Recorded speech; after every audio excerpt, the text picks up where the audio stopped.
Assalamualaikum warahmatullahi wabarakatuh. Salam sehat untuk teman-teman semua. Mulai musim hujan lagi sepertinya ya. Apakah tidak ada musim kemarau untuk tahun ini? Ini padahal baru memasuki bulan September ya di tempat saya. Tapi sudah tadi malam sudah mulai hujan ya di sini. Ya namanya musim ya. Kita tidak, untuk tahun ini sepertinya tidak ada kemarau ya. Saya ingat tahun lalu itu hujan di tempat saya itu mulai bulan Oktober itu sudah turun ya, dan sampai bulan Agustus kemarin ada beberapa kali juga tetap hujan ya. Sepertinya tidak ada musim kemarau, tapi tetap semangat ya. Nanam anggur di rumah itu selain sebagai mempercantik rumah, bisa juga untuk mencukupi ini ya, buah-buahan di rumah untuk anak-anak dan teman-teman lainnya ya. Ini bagus sekali dompolannya ini jenis Julian ya. Karakter Julian ini tanpa perlu GA 3 atau gibrelin, malainya itu bisa panjang kalau pohon kondisi sehat ya. Ini dompolannya belum saya terlalu jarangin, hanya beberapa persen. Akan saya coba jarangkan nantinya. Ini adalah tamaki yang kemarin saya pondation pruning. Sekarang seperti ini pertumbuhannya.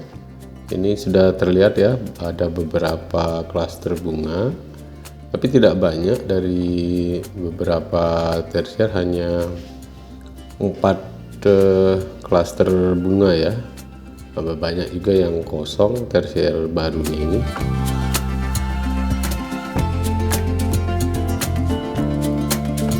Terlalu semangat untuk menyortir, malah yang ada bunganya ini ya kena kena buang. Tapi tidak berkecil hati, di pohon yang satu lagi bunganya banyak yang jadi.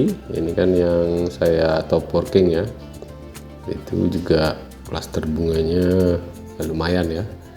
Jadi bisa saya katakan mudah berbuah lah tamaki ini, genjah lah.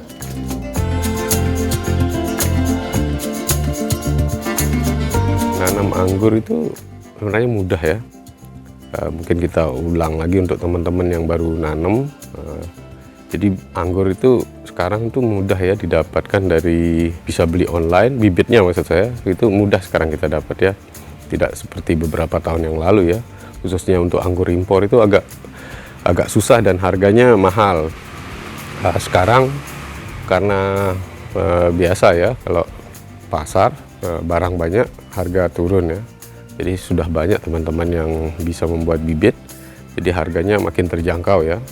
Dulu paling murah itu 150 ribuan saya beli bibit kecil-kecil gitu ya, ukuran 30 cm. Sekarang 100 ribu itu sudah yang bagus sekarang ya. Untuk bibit itu ukurannya bisa 1/2 meter mungkin ya. Dan jenisnya berbagai jenis ya, bebas saja teman-teman mau pilih yang mana sesuai selera. Kita nanam anggur itu sudah mudah lah, informasi maupun ilmunya banyak di website atau YouTube ya. Banyak tata cara kita menanam anggur, ataupun cara perawatannya, cara membuahkannya, cara pupuknya, semualah. Banyak sekali teman-teman yang membuat channel di YouTube ya. Anggur itu awalnya bisa ditanam dari cutting atau batang tuanya langsung ya. Juga bisa yang sudah di grafting atau batang yang bisa kita katakan lokal ya, Isabella, yang sudah di grafting dengan varian impor. ataupun bisa dari hasil cangkok ya, pokoknya berbagai ini ya, berbagai sumber bibit tidak masalah pakai mana saja. Tetapi ada kelebihan kekurangan masing-masing. Misalnya kalau cutting yang langsung misalnya dari impor, cutting langsung, itu belum kita pastikan bahwa dia untuk di tempat kita itu cocok dengan karakter tanah maupun media tanam kita. Terus tapi yang cangkokan juga begitu, mirip dengan cuttingan. Ya, maksud saya cangkokan ke varian impor langsung ya. Tapi kita dulunya awalnya di Indonesia itu yang sering ditanam itu yang dan sangat adaptif itu adalah jenis Isabella ya. Ya ini Isabella ini kita anggap sebagai rootstock lokal ya. Itu yang paling adaptif, bisa beradaptasi dengan lokasi tanam ya. Ya, jadi saya sarankan untuk teman-teman yang ingin mencoba baru menanam, pilih yang mungkin satu bibit itu awalnya kita beli yang sudah di grafting atau yang sudah disambung antara varian lokal Isabella ini dengan jenis varian impor. Kalau impor itu yang datang dari Ukraina atau Jepang, dari mana saja ya. Di Indonesia ini bisa mudah membuahkan itu yang dari varian Ukraina itu lebih mudah ya, dan jenisnya banyak sekali. Itu sebagian besar, sementara ini varian-varian dari Ukraina itu sangat mudah ya untuk dibuahkan. Ya, dari bibit ini kita siapkan media tanam ya. Media tanam itu bisa di pot maupun di tanah langsung. Kalau di pot baiknya yang tanahnya itu poros, gembur atau ada rongga untuk air maupun udara, tidak terlalu padat. Begitupun untuk yang di tanah langsung, kita buatkan lubang mungkin untuk mengganti media tanah itu biasa standarnya, yang penting tanahnya itu poros, tekstur gembur ya. Mungkin bisa dari tanah biasa, pakai sekam, bakar, kompos. Untuk komposisi jangan terlalu saklek ya bisa satu atau dua, ya disesuaikan lah. Biasanya kalau tanah yang gembur itu nanti imbasnya ke penyiraman ya, penyiraman lebih sering.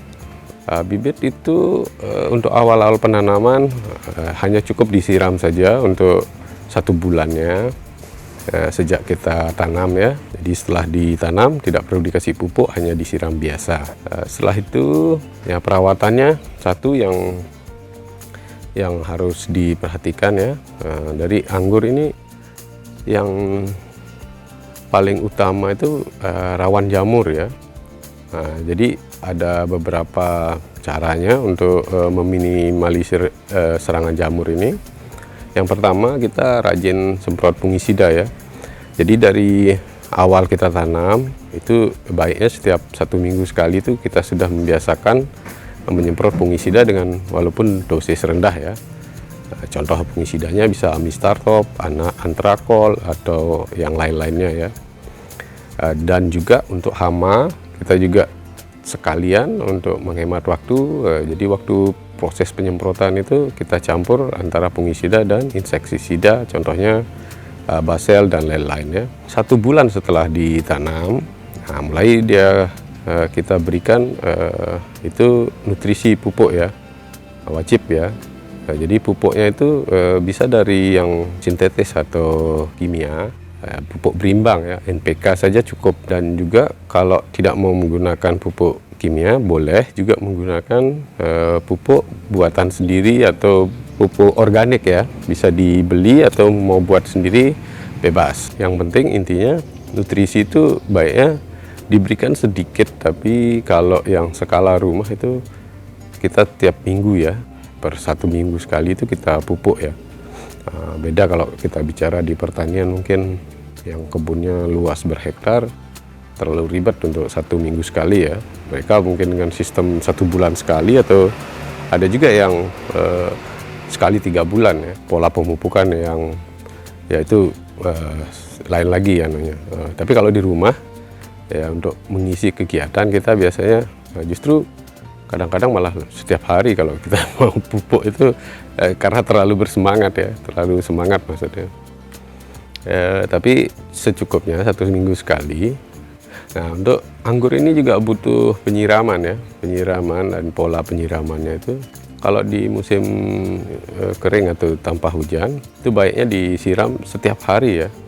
Anggur itu memang tanaman yang tahan ya terhadap cuaca yang kering maksudnya. Tapi kalau tidak disiram pertumbuhannya juga tidak bagus gitu. Ya itulah makanya kita butuh media tanam yang poros atau gembur tadi. Jadi walaupun tiap hari disiram, dia tidak akan menggenang airnya ya. Setelah pohon sudah 1 bulan mulai dipupuk, selanjutnya kita mulai merapikan percabangan. Anggur ini kan jenis tanaman yang menjalar ya, jadi perlu dibantu untuk rambatan supaya terlihat rapi. Yang pertama itu memang tujuannya untuk merapikan. Kedua memang kita membentuk untuk persiapan cabang-cabang yang nantinya itu tempatnya dia berbuah ya. Sederhananya begini, anggur yang baru ditanam itu tumbuh, itu pertama itu tumbuh ke atas itu adalah batang primer atau batang pokoknya ya. Kita bisa memilih sistem teralis maupun para-para tidak masalah, tergantung kebutuhan masing-masing ya. Ada kekurangan kelebihan untuk para-para ya, banyak juga saya sudah bahas di video sebelumnya. Ya, itu lebih mudah ya mengatur percabangannya, sedikit lebih mudah. Setelah batang primer setinggi 1,5 meter atau dari awal kita itu bisa langsung membentuk menggunakan sistem teralis itu dengan cara kita membengkokkannya, para-para juga dibengkokkan di atas, itu untuk membentuk cabang sekunder. Cabang sekunder itu maksudnya cabang kedua dari cabang primer tadi, primer, sekunder. Dari sekunder ini kita biasanya tumbuhkan cabang tersier atau cabang pembuahan lagi ya. Sederhana, tidak usah terlalu bingung. Pokoknya begini, kita tumbuhkan anggur, buat cabang sebanyak-banyaknya, tapi rapi. Itu maksudnya, jangan bingung dengan cabang sekunder, primer, tersier. Sederhana saja, intinya buat rambatan supaya anggur itu kelihatan rapi. Nah, rambatan yang rapi itu biasanya menyesuaikan dengan tempat atau sistem kita tanam. Jadi batang primer, sekunder, tersier. Intinya, nah kalau disederhanakan, begitu kita pohon sudah besar, jangan hanya menyisakan 1-2 cabang yang panjang ya. Nah, itu yang maksudnya kenapa ada batang primer, sekunder, tersier ini. Supaya tidak menanam anggur itu panjang, dibiarkan tidak beraturan, tidak cantik maksudnya ya. Tidak bagus untuk pola pembuahan, tidak rapi. Jadi maksudnya pembentukan cabang primer, sekunder, tersier ini tanam, buat percabangan yang banyak, itu jadi sudah untuk percabangannya. Oke, setelah percabangan tetap memberikan pupuk. Nah, nanti waktu kita mengatur pertumbuhan di masa pertumbuhan atau vegetatif itu ya, itu sambil kita nutrisinya tetap kita lengkapi ya, dalam artian pupuknya diberikan. Nah, berjarak 5 bulan itu pemberian pupuk itu sudah meningkat ya, karena 5 bulan itu pohon sudah perkembangannya udah lumayan besar ya. Nah, itu dinaikkan dosisnya 1 kali, yang dulunya mungkin 1 sendok NPK bisa menjadi 2 sendok. Yang menggunakan organik bisa 2 kali lipatnya lah pokoknya. Nah, kalau untuk pembuahan sebenarnya anggur itu sederhana ya cara membuahkannya. Anggur itu harus dipangkas atau dipotong. Itu mau terserah mau dipangkas di panjang, di pendek. Yang penting anggur itu berbuah kalau dipotong atau dipangkas. Anggur ini tidak akan berbuah kalau tidak ada pemotongan ya. Ya maksudnya jarang lah anggur bisa berbuah kalau tanpa dipangkas ya. Sebelum membuahkan berarti ada persiapan ya, nutrisi. Dan baiknya kalau menurut saya sih anggur dibuahkan itu di atas 1 tahun sebenarnya. Tapi sekarang ini banyak jenis-jenis yang dari Ukraina saya bilang tadi itu 5 bulan itu sudah bisa dibuahkan ya. Tapi terserah teman-teman sih, kalau di usia dini mau dibuahkan tidak masalah. selama tidak terlalu memaksa buahnya, mungkin tidak terlalu banyak. Jadi sebelum dibuahkan itu standarnya nutrisi dipenuhkan dulu atau dikasih nutrisi yang baik ya sebelum dipangkas. Ya, jadi sebelum dipangkas biasanya kita pakai pupuk MKP misalnya. Ya, itu ada dosisnya sendiri ya. Banyak sudah itu kalau di pupuk Happy mungkin ya. Itu sambil kita mengurangi penyiraman yang tadinya setiap hari disiram, mungkin sekali seminggu ya. Itu dianggap sebagai stres air. Nah, setelah itu kita mencoba memangkas bisa menggunakan potes pucuk maupun pangkas di tengah-tengah ya. Tapi untuk pembuahan pertama ini tidak disarankan untuk melakukan pruning ya. Ya mungkin itu terlalu ya panjang ya penjelasan saya, tapi intinya begitulah. Yang penting anggurnya sehat, kita tanam di rumah, kita nikmati prosesnya. Nah, nanti kita lanjut lagi ya. Assalamualaikum warahmatullahi wabarakatuh.